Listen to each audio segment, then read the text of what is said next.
Welcome to the New World Order Showcase Podcast. Your host, Jill Hart, the Coach's Alchemist. Couldn't be more excited to have you join us today. On this podcast, we celebrate the champions of change, the up-and-coming life, health and transformational coaches who are fearlessly stepping forward to make a difference in the world. Get ready for inspiring stories, practical tips, and powerful moments that will motivate you to make a positive change in your life and those around you. We're happy to have you join us on this incredible journey as we dive into the world of life, health, and transformational coaches who are lighting up the path towards a better tomorrow.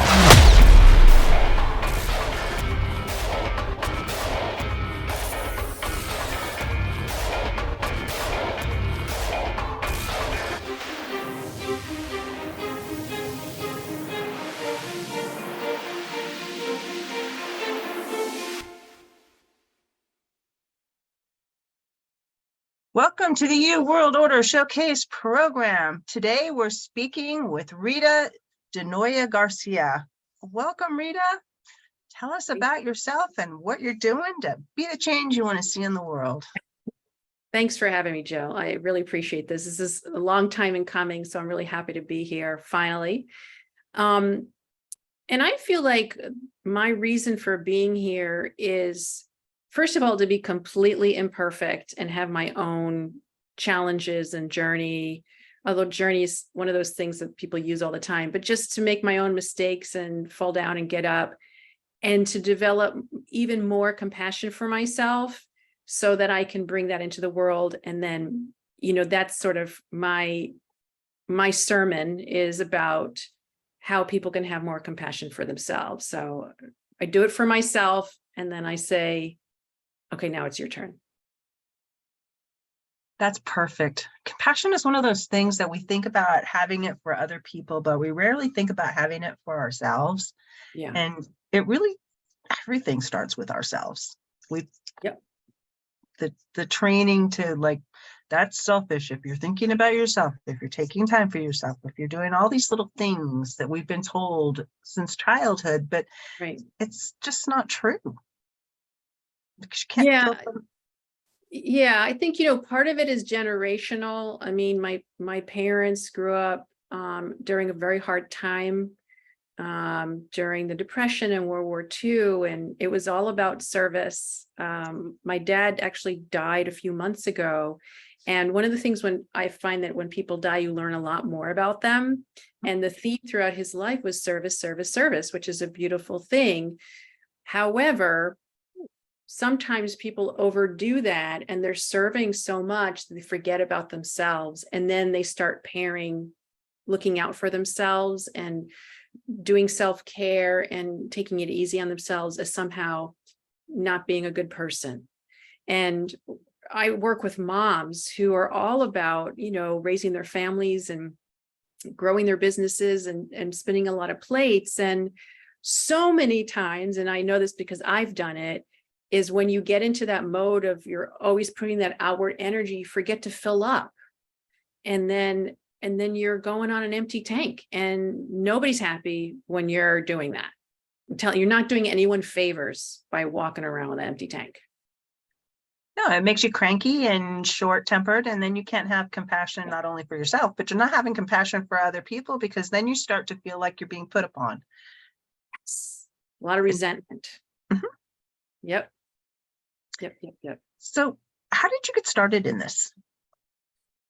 My own stuff. So I've wanted to help people since I was a very little kid, but so I went to social work school, and I did a volunteer program before that. So I was always trying to help other people. That comes naturally to me. The self-compassion work really came when I was a mother of 3 little ones and trying to grow a business around health and wellness products. And it wasn't going very well. And it kind of imploded one day, and I was on the floor crying. And one of the thoughts that kept coming up was, you're such a failure. Here you are failing again. Your failure as a mother, you're a failure as a businesswoman, you're a failure as a wife. And, I was crying, my kids were crying, we were all crying. And I look back on that day as one of the lowest times and also one of the best things that ever happened to me, because it forced me to find a different way to live my life. And I found a coach who I thought was going to help me revive my business, because it was still all about my business and how I was going to be this big success. And he was the one who said in the first phone conversation, "Hey, Rita, right now, can you just be kind and gentle with yourself?"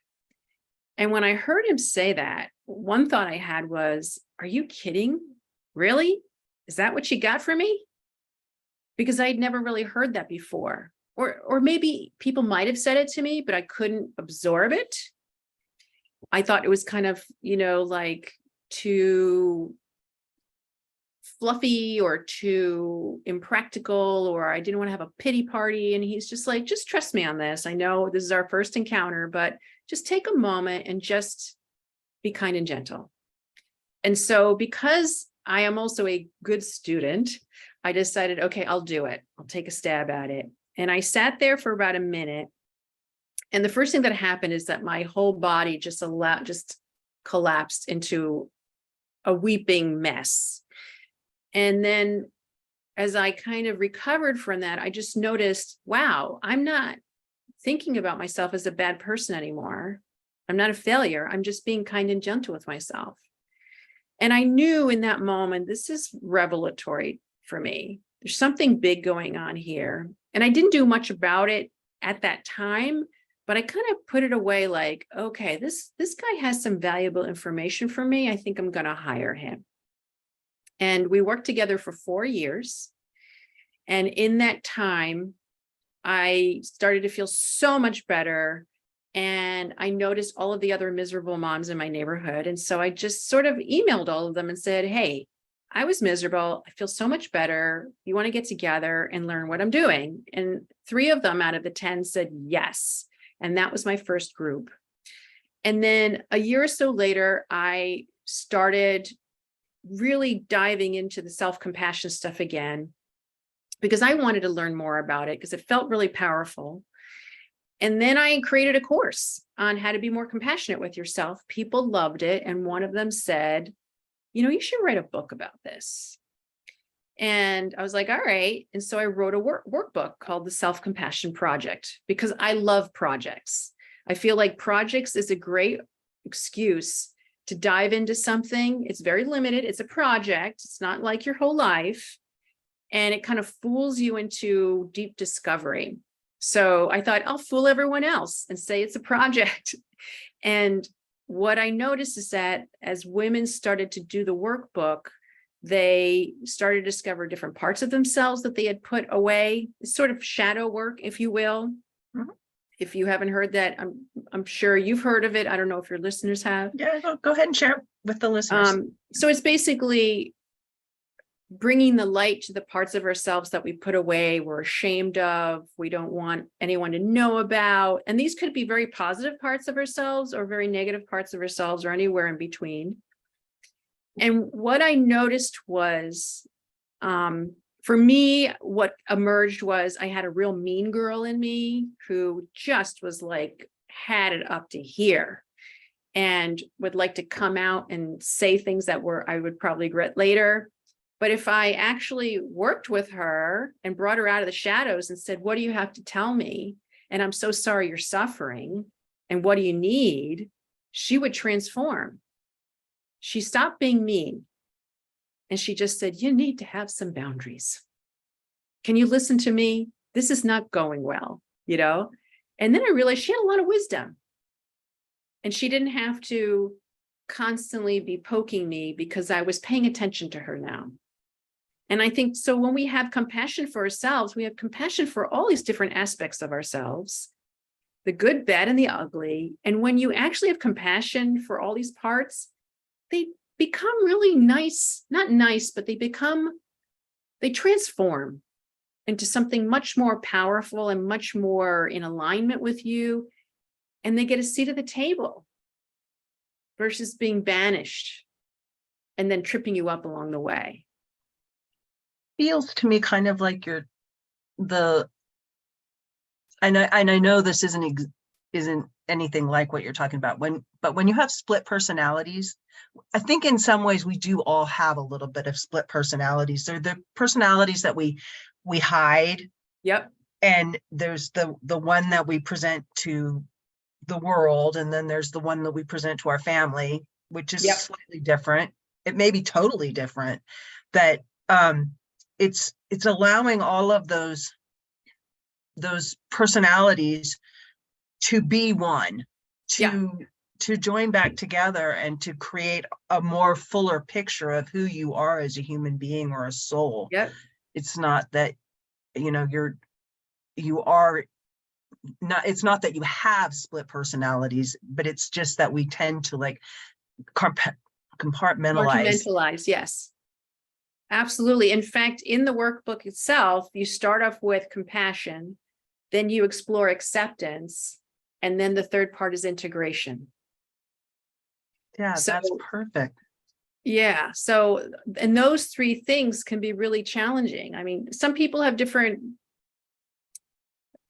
levels of challenge. I know, like, some people I have a hard time accepting things. And it takes a lot of practice. And some people have a hard time with compassion. And a lot of it is because they just don't know what it really means. They have an idea of what it really means, but it doesn't mean that. So, for instance, compassion for people sometimes means to them that they're going to deny things, or they're going to let themselves off the hook in a way that is not helpful, or it's a pity party. Or if they have compassion for other people, they're going to let them violate their boundaries, or it means that they can do anything and treat them like a doormat. And I'm like, no. That is not compassion. Compassion simply means that you have a sympathetic viewpoint. You want to help yourself feel better, with a desire to help yourself feel better. But that doesn't mean that you allow yourself to do something destructive or have destruction upon you. It really means that you hold a higher observation mode that allows you to see something bigger than what your kind of little self sees. Does that make sense, what I'm saying? Yeah, totally. It's just the ability to just like allow yourself to be totally integrated into who you were meant to be, instead of who we have allowed ourselves to become through programming and just life. Yeah. And when you have compassion for yourself, it actually allows you to decrease how you sabotage yourself. So a lot of the sabotaging behaviors we have are really parts of ourselves that we're ignoring or denying. And then they come and sneak in and they do stuff. But when you have compassion, you're kind of like, okay, all of you into the light. Let's look at all of you, see what you need. How can I help you? I love all of you. And they're much less likely to sabotage you because you see them. You see the tripwire. You see how they're telling you one thing, but actually giving you the opposite. And not having to own the lies that the other one is telling. Yes. Because in that process, there's the little voices, and there's more than one, because you run these loops, but they're different loops. Yep. And they serve different purposes for you. Yep. Absolutely. And, it's not our fault. We kind of just develop this. Sometimes it's natural personality traits. Sometimes it's our upbringing. We have like survival strategies that we choose that help us get through childhood. So, but my point is, you don't do everything from childhood, right? Like if you had pajamas that you really loved in childhood, would you wear them now? No, they wouldn't fit you. They wouldn't be comfortable anymore. They don't work anymore. It's time to upgrade. It's time to change your. Welcome back. Every now and then we have a little disruption in life, and I'm just going to have compassion for myself and explain that we had a little technical difficulties. So we're talking about having compassion for yourself. Yes. And give you back I was just going to say, well, another thing that comes up when people start doing compassion work is that they're hard on themselves for having foibles and maybe bad habits, or they don't know. Like, one of the biggest questions I get is, I know the correct way to do this. Why am I not doing it? Why am I not exercising? Why am I not eating right? Why am I not, why am I yelling at my kids? Whatever it is. And a lot of it is, when you have compassion for yourself, it stops you from compulsively doing something. It stops you from being on automatic pilot. So compassion actually can be a way to change your behavior for something that you feel is better for you, because you stop blaming yourself so much. It actually does. It actually delivers what people think blaming is going to help you with. Like, people go, if I'll just blame and shame myself into being a better person. And it's like, no, it doesn't work that way. You have to have compassion for yourself first. Then you get the clearer picture. Then you can start making choices. Before that, you're on automatic pilot. And when you start blaming and shaming yourself, you're more likely to do the stuff that you don't want to do, which will then make you blame and shame yourself more. It's like a vicious cycle. Right? Trapped in the loop. You're trapped in a loop. And sometimes I say, how's that blaming and shaming going for you? Is that actually giving you anything? If you look at the evidence, and they go, no. And I go, let's try something different. Can you try something different? And it's breaking the cycle by pausing and just sitting and being kind and gentle with yourself just for a moment interrupts the cycle. It gives you some wiggle room to make a different choice. Maybe it's not the perfect choice, but maybe it's a better choice. Mm-hmm. And then it allows you to see, it allows you a bigger purview so that you see, wow, I actually have 5 choices here. I thought I only had 2 crappy ones. And when you think that you have just 2 terrible choices, you're usually not seeing the whole picture. And having the time to just sit back and not have to accept either one of those choices. Yep. By having compassion opens your mind's eye to other options. Yeah. You probably missed. Yeah, because you're in this loop. No wonder you're doing the same thing over and over, thinking you're going to get better results or different results, because you're in a loop. And we all have loops. I have loops, you have loops. And sometimes we need someone else to go, hey, you're in a loop. Because you don't even recognize it. You're going around the same circle. Yeah. The scenery You might think look this is similar, normal. but This is reality. This is the way it works. Mhm. Yeah. You just keep going, because you don't really see any way to get out of the circle. Yes. And having a coach often will be like, well, I just need to take 3 steps over this way. Yep. Or just stop. Well, And the circle may go away. Yeah. And sometimes, way. like when I first started talking with a coach, he asked me what I believed about and what motivated me. And I'd never asked myself those questions. Or I would tell him what I believed, and he'd be like, really? Do you really believe that? I'd say something like, I just want peace, Chris. I just want peace. He said, yeah, I know you want peace, but then you get in the car and someone cuts you off. Do you still want peace? Or are you ready to scream at them? And I'm like, oh, okay. And I said, well, I don't even know what I believe. He said, look around you. Just look around you. How much money you make is what you believe about money. How your marriage going is what you believe about relationships. What you do with your kids is how you feel about parenting. It's all there. And that was a hard one too, because I realized, wow, I just thought that was reality. And then I realized, nope, it's actually what I'm believing. And that's why it keeps happening over and over again. Because we do create our own realities. Yep. The decisions we make get us to the spot we're in. And in order to have a different future, you have to make different decisions today. They definitely start with compassion. Yeah, it's a pause point. It's just a pause point for a little break in life.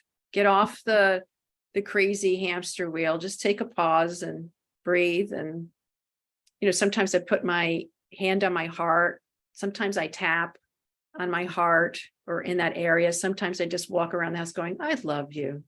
I love you. And, no one's around, so no one says anything. And even if they did, I'd be like, oh, I'm just loving myself, And you need It's to. cultural. It's a little different. That's okay. I like that the culture's changing and Yeah. and people stepping up and saying, it's okay to love myself. It's okay to say it out loud. My cells need to hear that from me. Yes. Because your body's listening. Yeah. When you say things like, I just want peace, your body will try to give you peace. Yeah. If you're stressed out, you may find yourself sick. Yes. Get a That few was days in another bed. thing. Yes. Peace and There was quiet. another big belief that I discovered with the help of a coach was that when I was a mom of young children, I got sick fairly often. And we've talked about it. And I said, well, the nice thing about getting sick is that I feel like I can legit take a rest. And he goes, that's really interesting. Is that the only time you can take a rest? And I got a thinking, because that's what he does, is he gets me a thinking. And I thought, yeah, that's pretty much the only legitimate time I can take a rest. And he goes, I wonder if you change that belief if you get sick as often. And I went, whoa, what?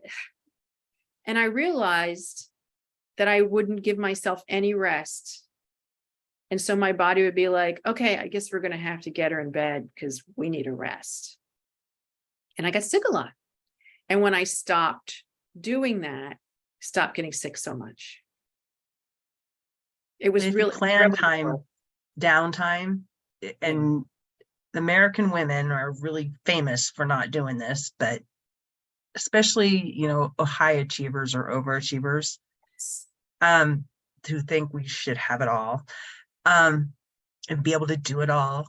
Yes. If you don't give yourself planned time off and really put those boundaries down and stick to them, you will burn out. Yep. Burnout's so prevalent in our society because people don't respect their own boundaries. No, they don't. They don't. In fact, when I was doing my business and I had hired my coach, I had scheduled for an au pair to come in and live with us, watching like 3 kids. And we were going over the schedule together, she and I. And this is like a 21-year-old, 22-year-old, right? And she said, Rita, I don't see lunch in your schedule. And I went, oh, right. And I thought, oh my gosh, a 21-year-old is teaching me about how to take care of myself. She's like, I'm a little, she didn't even say she was concerned. She just said, I'm just noticing you don't have lunch in your schedule. And I was like, right. So That's who eats I'm like, lunch, is that right? important? Can we just work through it? I'll eat later. I'll sleep later, So, and I also was like, the idea of sitting down for 15 minutes to read a book in the middle of the day just seemed like impossible. Now I do it all the time. But at that point, and I actually think about that a lot when I think something's impossible now. I think, you know what? I used to think sitting and reading for 15 minutes was impossible. So what story am I making up about this thing that seems so impossible? It's the what story am I making up now? That's a great phrase to keep. Yes. Yeah. When you start telling yourself things. Yeah. I was listening to Brene Brown on some lecture she was giving, and she said when she and her husband communicate, 99.9% of the time if there's a conflict, it's because they both have different stories going on in their head. And sometimes she'll even say to him, the story in my head is this. And I love that because she's not saying you're wrong. She's not saying I'm right or you're a jerk or whatever. She's saying, this is my understanding in my head. And I know it's a story. And most of the time he goes, yeah, actually, that's not what I meant by that, or whatever. Then they can deconstruct it. And I love that. And recognizing when you're being the victim. Yes. Rather than being the heroine in the story. And we all do it. It's like, I'm the victim here. Yes. And if you just come to the realization of whatever the thing is that's upsetting you about the situation, ask yourself first off, are you just trying to be the victim here? Or are you really trying to solve a problem? Right. And if it's just to be the victim, confess it. Let them know. Yeah. This is where I'm at. And maybe I sometimes need to change this, and you can laugh about it because it's funny. Yes. Hey, who doesn't want to be a victim sometimes? I mean, it's a very seductive, comforting place to be for a lot of us. I mean, I know somebody has to rescue you. Yeah, and you don't have to take any responsibility for anything. Like, obviously, there are people who are victims and are victimized and things happen, right? But it's not a place to stay. Yeah. You don't stay there. If you're chronically in that, there's something going on there. Yeah. So it no longer feels like comfortable to me, but it used to be a very comfortable place to be. And the idea that I was responsible for my life made me physically ill. It was like a big reckoning. Once I got over that, it was completely powerful. And I realized I can actually change my life. Yeah, you get to be the hero of your own story. Exactly. Imagine that. Imagine that. And how powerful is that when you start telling yourself that I can do anything. I can be anything. Yeah. And no matter what age you are, it doesn't matter. Now is always the best time to start if it wasn't yesterday. Yes. Well, and the other thing that I tell my clients to do or suggest that they do is I'm like, read an autobiography or a biography of someone you really think is cool. Because in that story, you're going to see that person fall down, fail, be humiliated, feel like they're going to quit, have a really hard childhood story a lot of times, where they are a victim as a child and they overcome that. Every person has something in their background that they have to overcome. And that's part of the game of being here. It's not about having smooth sailing all the time. It is about surfing the waves though, right? So it's not about having calm ocean. It's about learning how to surf the waves of the ocean. And I'm taking that from someone. I can't remember who. My apologies. But that's the joy of life. That's the thrill of it, is not knowing what's going to happen and not knowing how it's going to turn out, but being able to navigate through that. I like that quote of when things aren't going your way in life, yell plot twist. Exactly. Move on. Exactly. Yeah, that is. And you know what? I have to say that when something happens in my life where I don't like it, I wanted it to change. I want to get out of Dodge. I don't want to be responsible. I want to give up, whatever it is. It takes me, in the beginning, it sucks. It doesn't feel good. But I've learned earlier and earlier in the process to recognize that this is I'm on the growing edge. I'm becoming more humble. This is going to make a great story. It's going to make me a better coach. And it makes me more connected and compassionate with people who've gone through something similar.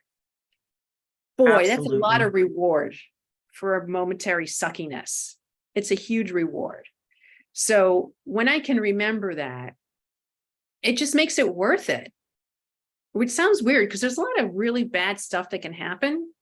But if you can just take a little of that, it makes it, you stop going, I'm afraid things are going to happen in life, and start going, okay, life, bring it on. I'm going to get through it. And maybe it becomes an adventure instead of a horror story. Yes.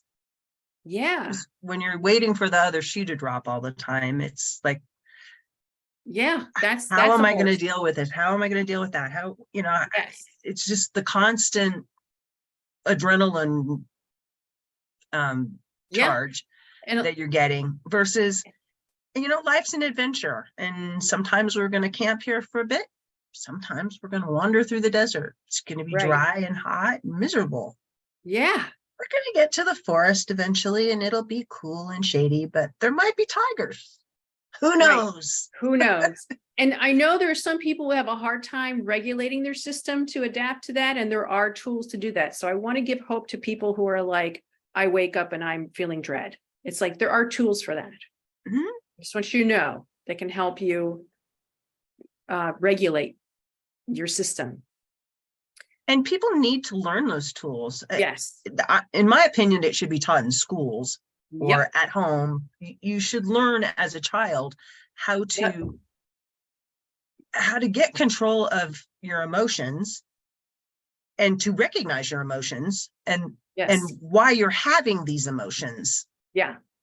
But we don't teach people that. We don't even No. teach kids to identify the emotion that they're experiencing, so that, having a label is like the first step towards being able to adjust your life Yep. around that label. Absolutely. Yeah. In fact, some of the programs I teach, parents say to me, they should teach this in school. They should teach this in school. They're just And I'm like, normal life skills that, Yeah. we haven't really shared Yep. maybe ever. I don't know. Yeah. I think it's the demand meaning people being dysregulated is causing the world to do that. I'm very hopeful, in other words, that as we walk into this new world that we're creating right now, as things start to implode and disintegrate, new things will come up and say, you know what, we need to do this differently. And that's why I have this podcast. Yes, exactly. Just You're part of it. Team to humanity. share to what people are doing to change the world, because I think that the coaches out there that are stepping up to make a difference and to offer their services to help other people really are changing the way Yes. things are being done and Yes. the way people think. So, Rita, what is the one thing you would like to leave our audience with today? I would say if you're feeling badly about yourself, the first thing to do is to stop, close your eyes, take a breath, put your hand on your heart and just say, I'm so sorry you're suffering. What do you need? And if you can heed that call, and it's not like I need a slice of cake or, a jig of it's not that. scotch, but an answer like, I need to stop, or I need to have a cry, or I need a hug, or I need to talk to a friend. And get help if you need help.